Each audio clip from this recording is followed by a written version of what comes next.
Today on Coffee Roasting Legends, San Franciscan roasters Bill Kennedy speaks with Marechen and Finch Clark of Freebird Co.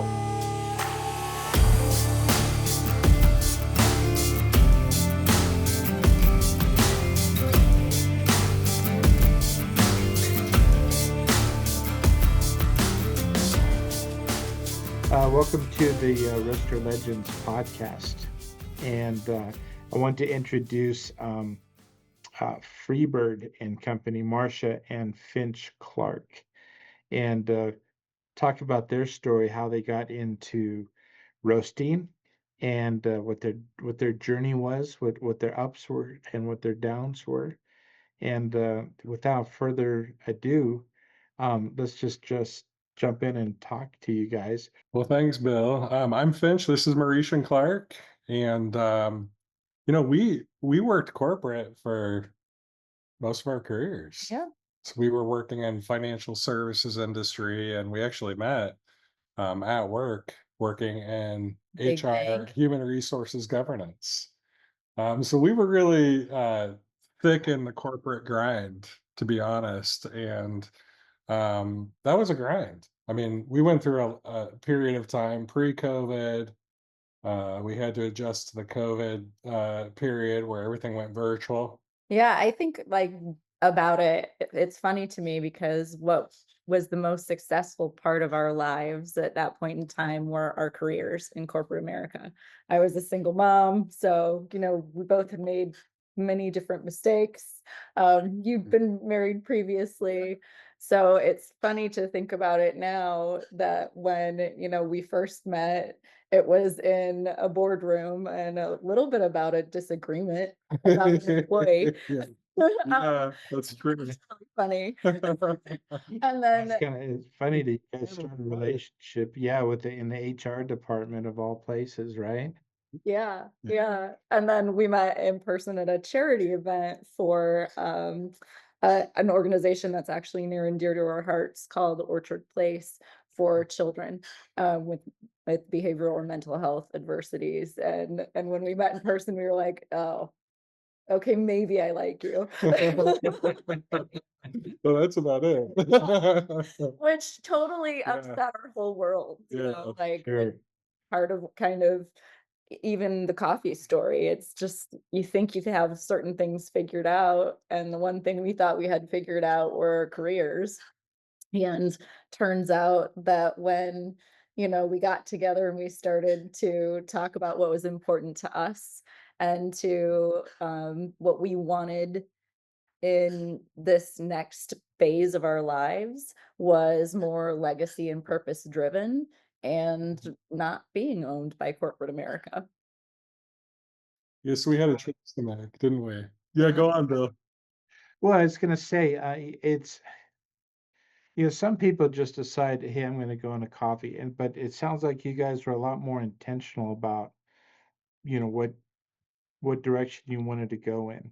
But talk about that. What interested you in the specialty coffee world, and why you wanted to go there? Well, we knew that we wanted a values-based future. We weren't quite sure what that would look like. And I think it was really us walking into a coffee roaster together, right? Yeah. These were conversations that we were having, and we were dealing with, complex problems. We had family blending going on. We had neurodiverse children, just lots of life circumstances. And we're like, well, how are we going to make a shift and have a values-based legacy for our Yeah. children? And so we walked into a coffee roaster, and what happened? And we saw how he had oriented his business around legacy and his kids' artwork was up. And we saw kind of the art and the science of it and being in HR, especially compensation world, both of us are drawn to things that have both an art and a science. And coffee was getting us through the grind every day. Right. I mean, I don't know if we could have done it without burning out without our coffee. And then especially good coffee and how happy he was. And, we're kind of talking to him and we realized, well, he's not going to sell his business to us.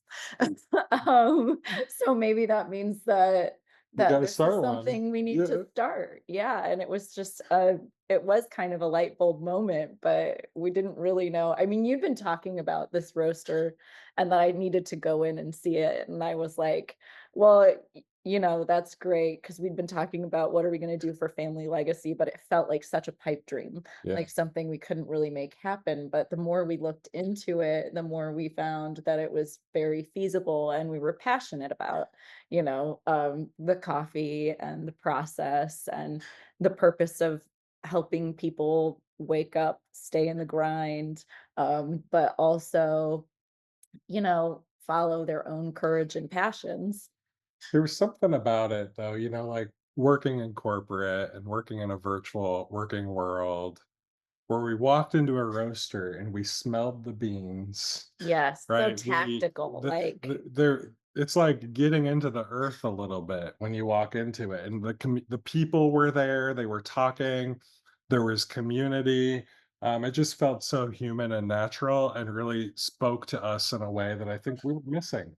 yeah, yeah, You absolutely. know, I was thinking when you talk that way, kind of the approach that we always take here and the way we build our roasters is that uh, we want it to be very organic, very community, very, um, I guess you could say human centric, right? In that, I believe there's a place for automation and the data logging and all the technology that goes there. But I also believe that there's just so much more to the artistry of Yes, roasting when you have all these other human factors completely engrossed in what you're doing.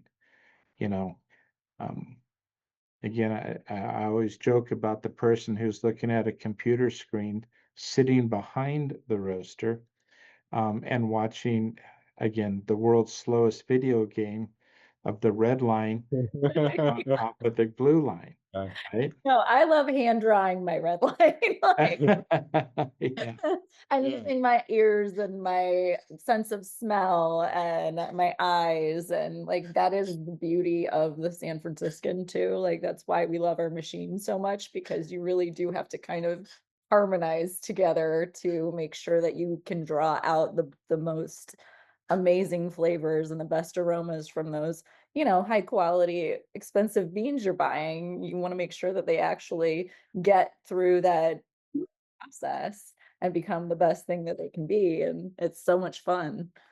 Yeah, the and no, San Franciscan. Oh, go ahead, Bill. well, I was gonna say I love the fact that you use the term harmonize, and I think harmony really fits because you have the organic beans, you have the steel, okay, then you have you, and you're creating a harmony of heat and motion, and you're using your olfactory, you're using your video, your visual, you're using your auditory, all those things. And anyway, I just I thought mean, that that was That's and right. that honestly has been one of the best and the most surprising things about getting into this business is we, you know, we also wanted to bring our community in and give them an opportunity to kind of see what it's like. So we actually invite right. people to come over and roast with us because they love Goldie, they want to see her, they want to meet her, and they love how I talk about her. Yeah. So it's really funny though when people come and see the experience, how much they light up, because I don't think they know what to expect or what to think about it, but then to see kind of the artistry in it and get to smell the beans and see what they're like when they're green and then what they Right. come out as, and then to get to taste their own finished product that they were part of the process with. It's really transformational. And we like to use that as a metaphor, even just for being a free bird. If you're part of our, Right. we want to help you transform and become the best that you can be, and sometimes that requires going through the heat and the Maillard process and all of those things, right? All the things, yes. Lots of metaphor for that. Yeah. But we do find that their immersion in that tactile, full sense exposure to being, Mhm. is highly resonant. They get to walk away with a bag of coffee, but they also get to experience that very human connection to the coffee experience that we're trying to describe. Right. When so we've gotten a little ahead. I want to touch on there was a moment that you both decided this is what we're going to do. Tell me about that moment when you know everything kind of built up and then boom, it turned in from a possibility into a resolve, You right? know what it was? What's really funny, and I'm not just saying this because we're on your podcast, but we were researching different roasters, and I'll say the probat word. But we came across the drum roasters, and we were like, okay, but there's this San Franciscan that's made in the States. And we reached out to you guys, and you guys said, we're gonna be in Chicago in a month. Come and look at it, feel it, see it. We'll get you tickets to this SCA, the Specialty Coffee Expo, and we're like, screw Let's it, let's go. go, let's Yeah. do it, and we put the kids in the car. We got grandma on the way, and we went to Chicago, and we met you and your team, and we got to see it and feel it, and we fell in love, and we were like, okay, are we going to do this? It's because that's you know Goldie is kind of the heart of our operations. She's Right? such a great machine, and you really can't go wrong with her if you know what you're doing. So I'll give a shout out to Don, the bald guy who came and trained us. But it really it was like, I think this is right, and we actually bought the machine at the expo that you guys responded to us and said, here's some free tickets to a coffee expo, just come look at it. And That was our all in moment, it wasn't was. We were like, I it? guess. Okay. Yeah. And then we'll fast forward from that point to kind of where you are, but talk about okay, uh, how what were some of the challenges when you picking a place to roast, um, getting your contractors to do what they're supposed to do, getting all that stuff. Then you open. Uh, how did you pick the name for Goldie? Oh yeah. And then Yeah. how did you pick your name, Freebird? Um, Yeah. and what's the story behind that?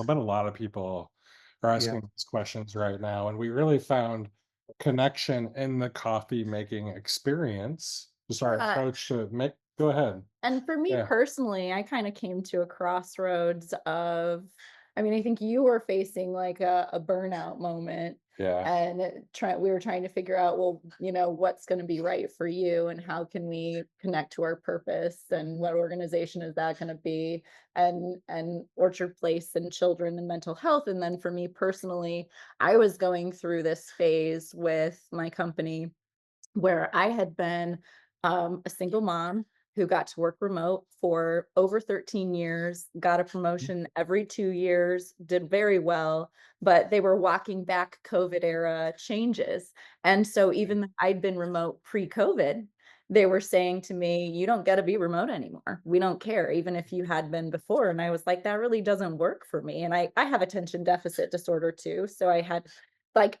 it, you know, I had an accommodation, Yeah. which I didn't talk about. Everyone thought that it was just a privilege that I had because of my work ethic.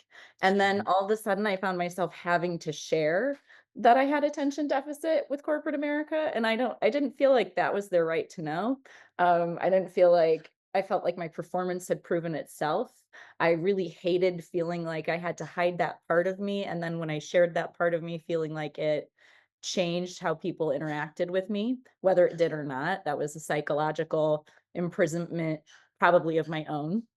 But it was like, I don't think I can do this anymore. And I think that that was really, really scary because we had gone to the convention, we bought the machine. We're like, okay, let's figure out how to install it. And I thought, well, I'll just keep working for a while, but instead it kind of hit ahead. And and we were like, is We it thought, time to go all in? well, like, what would it look like to bring that high performance to coffee into our community? Yeah. And we thought if we could bring that kind of talent into something that's so natural and connects with so many people, what's possible? Yeah, let's do it. But I mean, I think then kind of I suffered a crisis of identity because I left something that was such a big part of why I felt like I was a success in the world, by leaving Right. my career. And then there were challenges with getting this big machine and where were we were going to put it. I remember we told our trainer that we were going to put it in our lower level, and he's like, "Good luck getting it down the stairs." Like, Oh, and in if one you do, piece. and if you do, good You're luck never getting getting it it back out. out. Where are we gonna put it?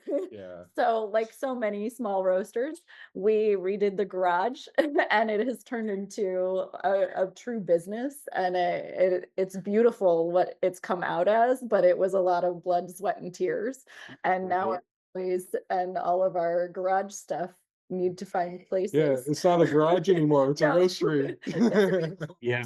Yeah. Yeah, we yeah, had to hire so many different contractors, you know, Right. thinking about getting the gas hooked up and different electrical, and then getting the right venting system and making sure that it's the proper venting system so you don't burn your house down. Like it really was a lot of it was like challenge after challenge. So we got into it and started to realize, okay, you know, we can still do this. We're in it. But then my dad fell ill. And so everybody, like in corporate America, is watching, cheering us on. We had a great following and support.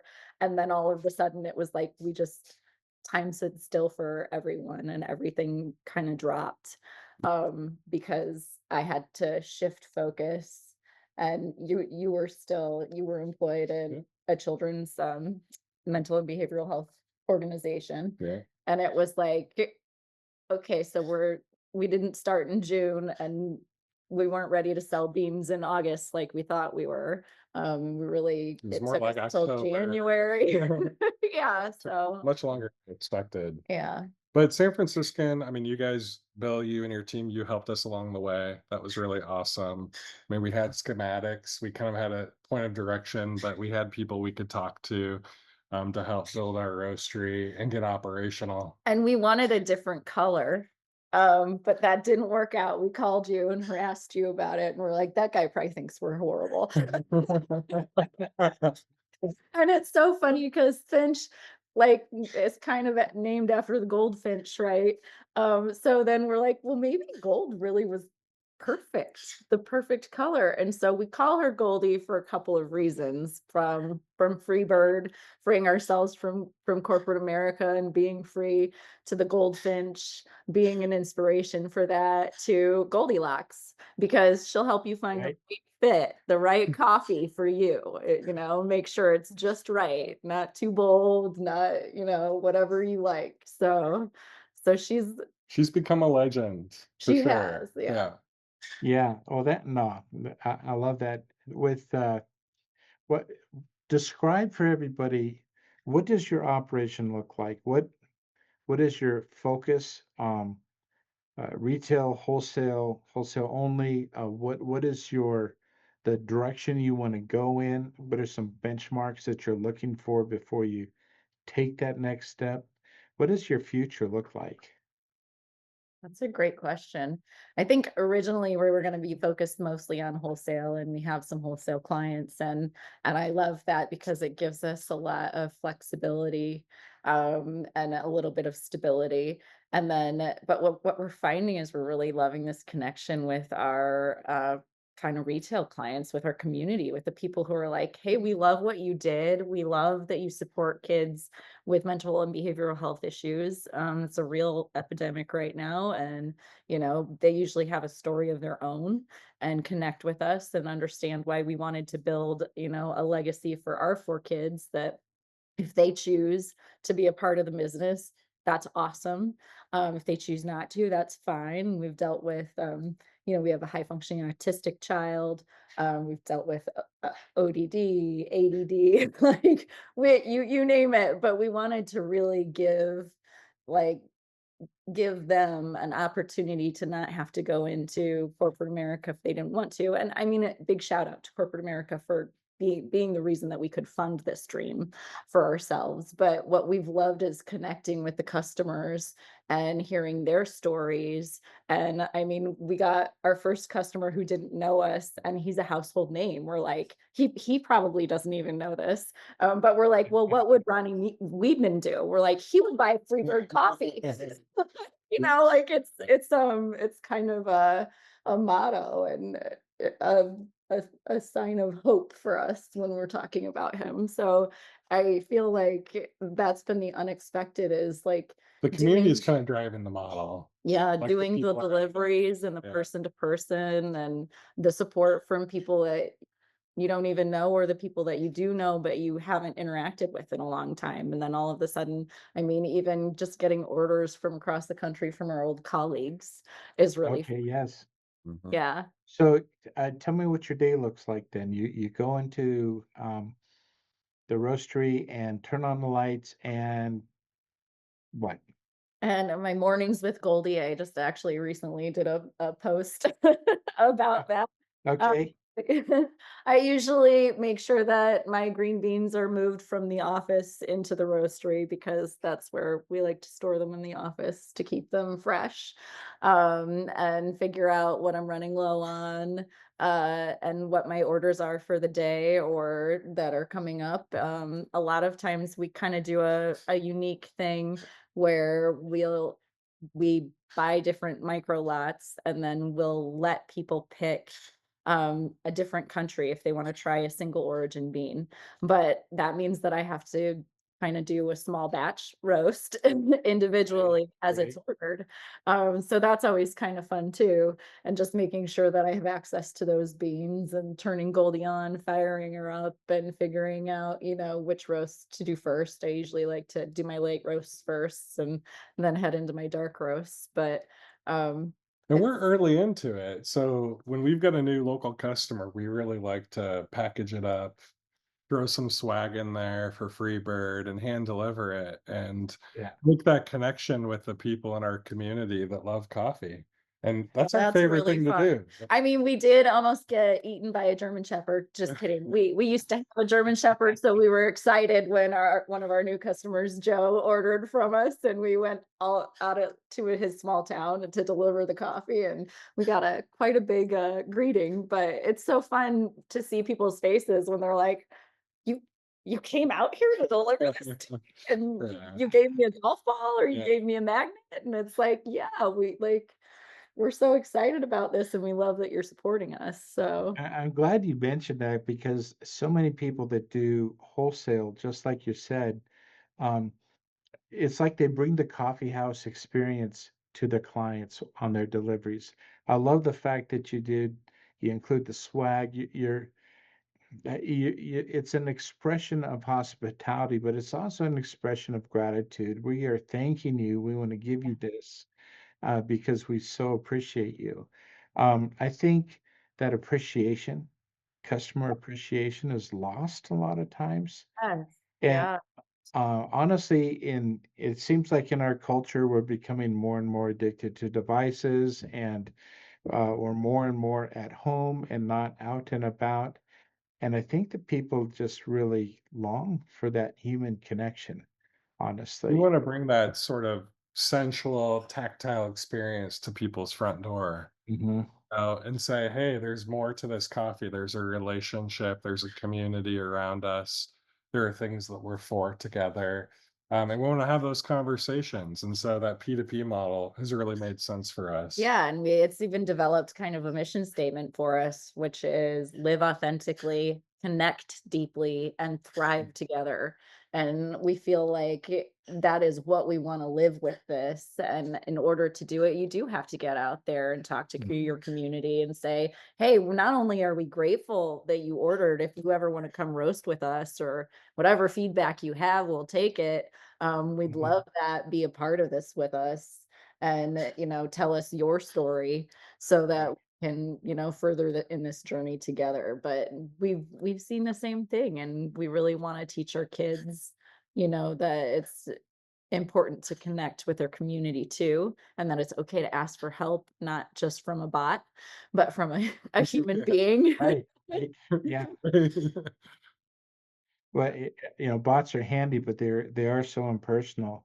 I keep hearing the human connection that you guys are wanting to bring, and I love your vision, your mission statement.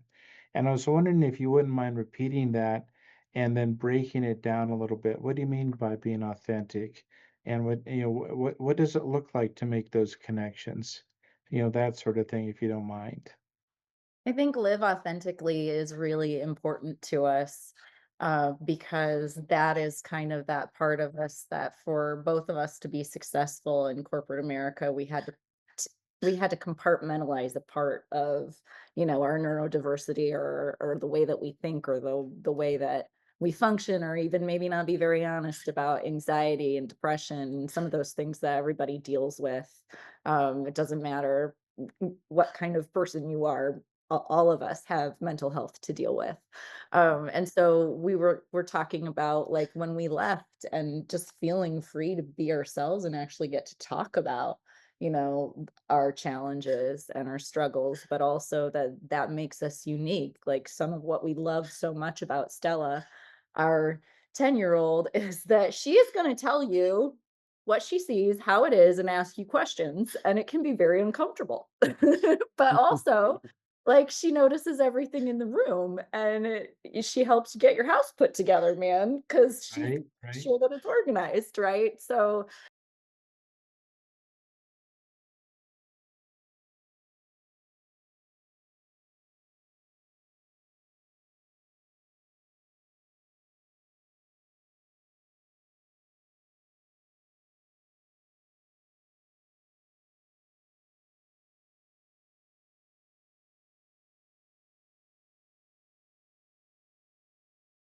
Community I live in, or am I the choice I make today? And for us, it's like every um, cup of coffee is like a choice in front of us.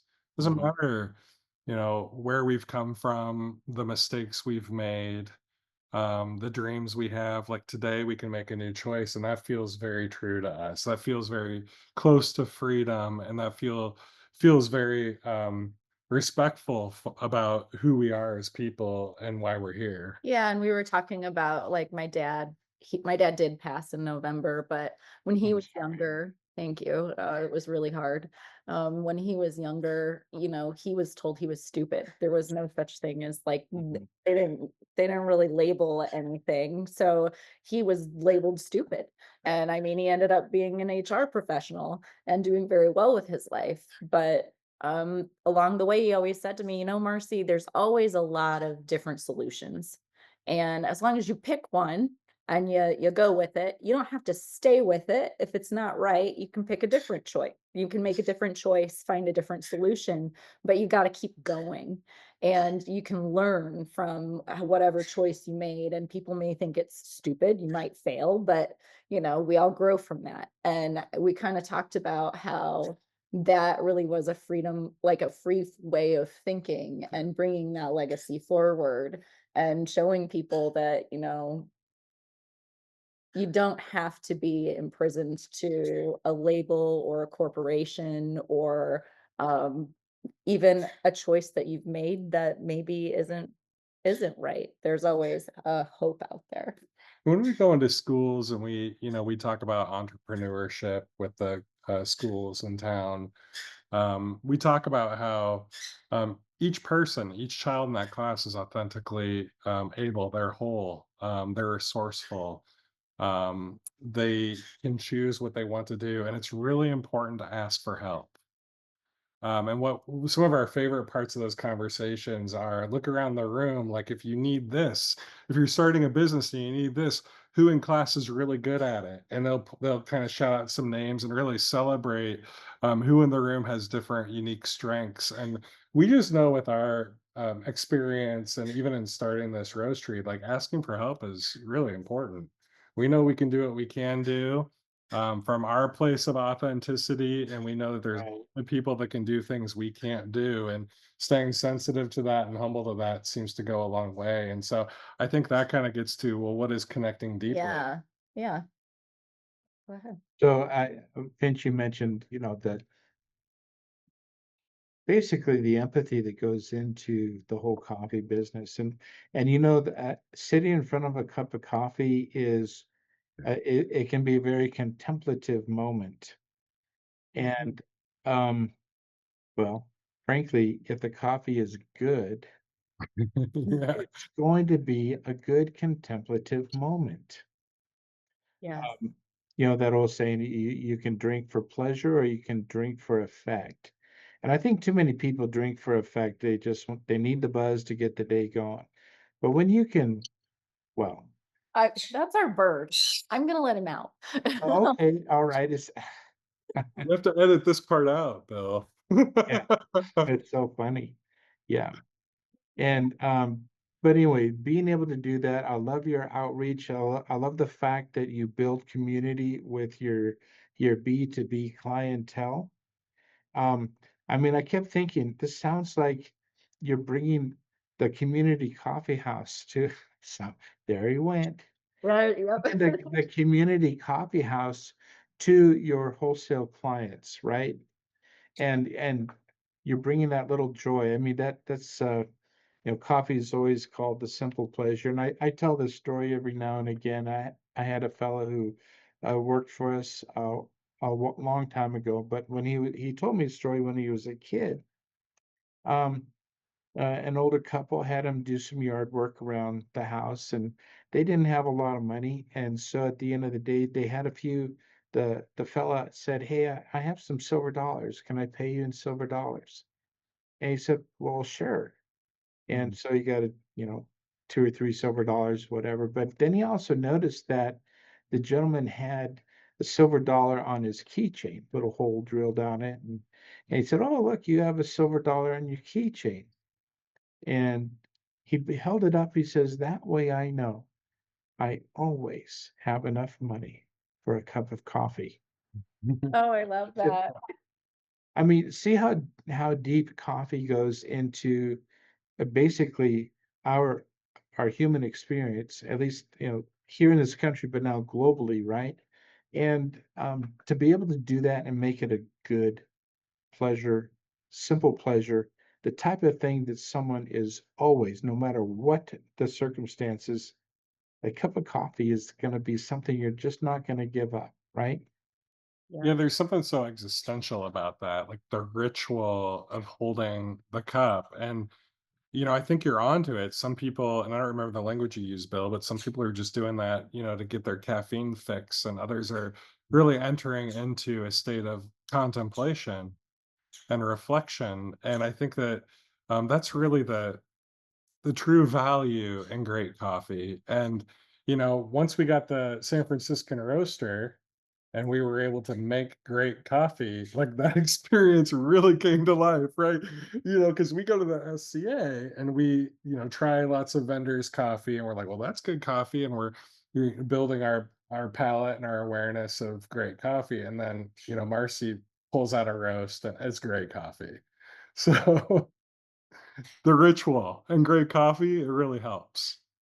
Well, that's good. Well, listen, I know you guys are newer in your journey here. Not quite a year working at what you're doing.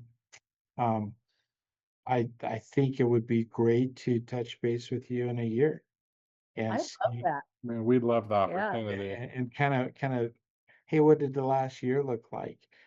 Businesses go through a lot of different stages, and so we'll see what the next future looks like. Well, I think we're time to wrap this one up. again, I love your name. I love um, the it's like you've been able to capture the whole human experience into coffee roasting, um, from basically a B2B wholesale model. And I love how you guys are bringing that coffee house, that delightful contemplative experience to your clients, and the hospitality you've shown there. I think that's excellent.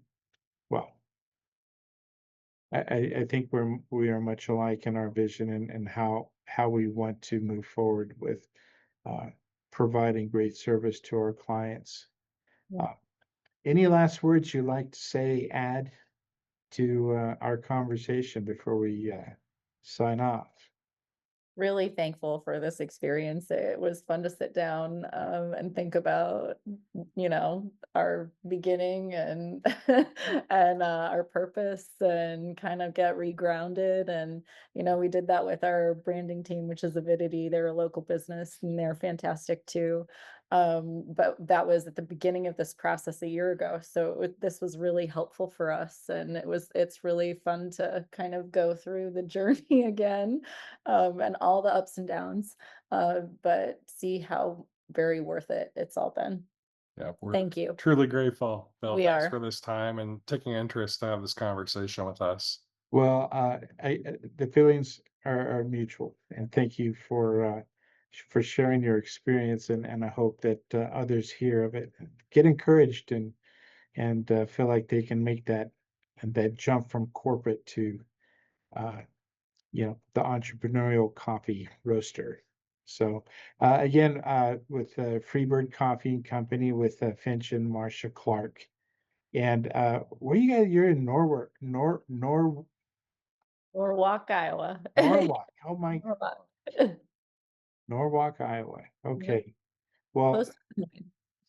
wish you guys the very best. Thanks for being on this podcast, and we'll see you in about a year. It was our Okay. pleasure. We Great. look forward Thanks, to it. Bill. Thanks, Bill.